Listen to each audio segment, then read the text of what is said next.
And then how is it calculated? Of course, there's a very complex piece and there's weighted measures, there's aggregate scores, but the biggest piece of this is each measure that there is, and we have the measures towards the end of this, but every measure that there is, you have to do your best to try to meet these measures. Now, there are points and places that the measure doesn't actually contribute to the rating. Hypothetically, let's say if it's a mammogram screening, but the patient already has had cancer or has cancer currently, that member wouldn't be put into this calculation.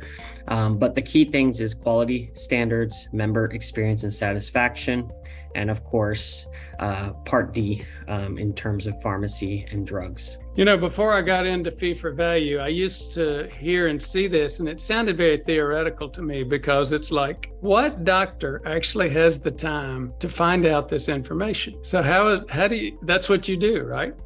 Yeah, so what we do is we it depends on the relationship we have with the physician, but let's say you're working with us. The first thing we would do is we would do a lot of data mining. We would basically, let's just start with a small sample size. Let's say you have 100 members that are in Medicare Advantage plans.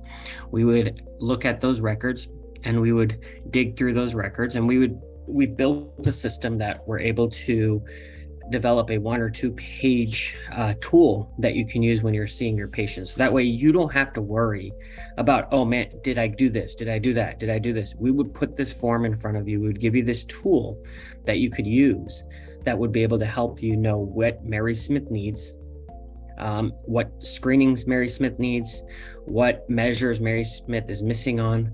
If the blood pressure wasn't controlled on last visit, you would see that. So that way you have your EMR that you can use, but you would have a tool that will help you. So that way you don't have to go digging through your EMR and remember, oh, this is the measure, this is the measure, this measure needs to be met. We basically would give you a 1-page type of tool that would be able to help you ensure that Mary Smith gets everything that she needs. So another question. Well, I'm using Practice Fusion and it tells me that it can do my HEDIS scores. How much should I rely on that? So Practice Fusion can't really do your HEDIS scores. Most EMRs can't do much. They may be able to tell you that these are measures, but they won't be able to tell you that the patient has already had it done, or some measures you don't need every year, you need them every 2 years. So Practice Fusion may tell you every year you have to do something when in reality you don't. So the ideal way to do this would be letting you take care of your patient, do what you have to, and be able to honestly data mine, dig through whatever you have done on the patient, what has been done at other places too. You don't know what has been done by specialists. So if we're able to identify all of these things have been done, and then based on claims and different data sets and different data points, we know that these 3 things need to be done on this visit. If you're able to knock those 3 things out in this visit, number 1, you achieve your 5 stars for that patient, but also more importantly, the patient gets what they need, gets the care they need, and you can focus on the other needs. Because as we know, as all of us know, when a patient comes to see us, they have their own agenda that they come in with, their own questions, their own things. They want X, Y, and Z refilled. They're not worried about getting a colonoscopy. They usually are trying to shy away from it. So this will help you focus on what you need to get done for the patient, that the patient doesn't even realize they need to get done. Because remember, the patient comes to you and patients only come and see us when they need something, when they want something. They try to avoid those doctor's appointments. So when they do come in front of us, we want to make sure we get everything done that we can. So in short, that is what an MSO does. As part of the channel, as we're educating docs, one of the questions that docs have, and docs are like everybody else, they don't always want to demonstrate what they don't know. So you'll mention MSO and they'll say, oh yeah. And sometimes they don't know what an MSO is or what it does. Managed Services Organization. Now there's a legal term that has to do with some other stuff we won't deal with today. But in fee for value, MSOs do exactly what you're talking about. You do the data. The MSO does the data mining. It finds out what you need to know in terms of HEDIS, CAPS, HOS, all of the other things that matter. Medicare's watching you, and if you don't have the same kind of information watching your own practice, you're in a world of hurt. So again, that's what we're all about. If you have an interest in talking with us, I'm just going to put an unabashed plug for us.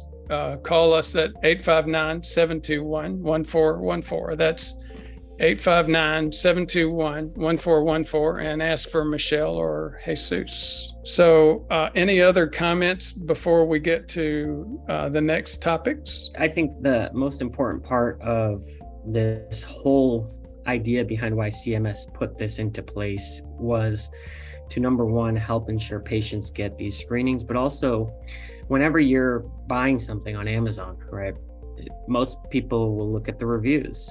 So this is a way a patient, when they're looking for a physician, are able to look at reviews, and they get different star ratings. So each physician, everyone listening to this, if you are a physician, if you're a provider, you have a star rating from CMS. Do you know what your star rating is? If you look and you see you're a 1-star, 2-star, and let's say the provider down the street is a 4-star or 5-star, and if you're Michael looking for a new doctor, are you going to pick the 1-star or 2-star, or are you going to pick the 4-star or 5-star? It's just like us when we're trying to buy something. So the same way, you are providing a service. The idea behind these ratings is to show these different patients all over the nation which providers are doing what CMS is requiring them, and patients don't know what these star ratings are based on. They think these star ratings are just based on how good of a doctor you are. And does it mean a 2-star or 3-star provider is a bad doctor, or does it just mean they don't understand the HEDIS/star measures when it comes to Medicare Advantage plans?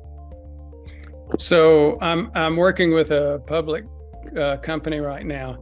They've let their stars slip to 3.5, and they're on their way digging back up. But as you said, this is not just CMS. It's critical in terms of CMS because they're your payer, but it's also critical in terms of your patients. So that's it for 5-star. As we've mentioned, it's public. It's right out there for patients as well as your payers. It's ranked. There are bonuses and incentives that your payment is based on it. Patients choose primary care providers with higher quality scores. Involves prevention, monitoring, and management. That's what an MSO does. That's what we do. Again, if you have interest in working with us, give us a call at 859-721-1414.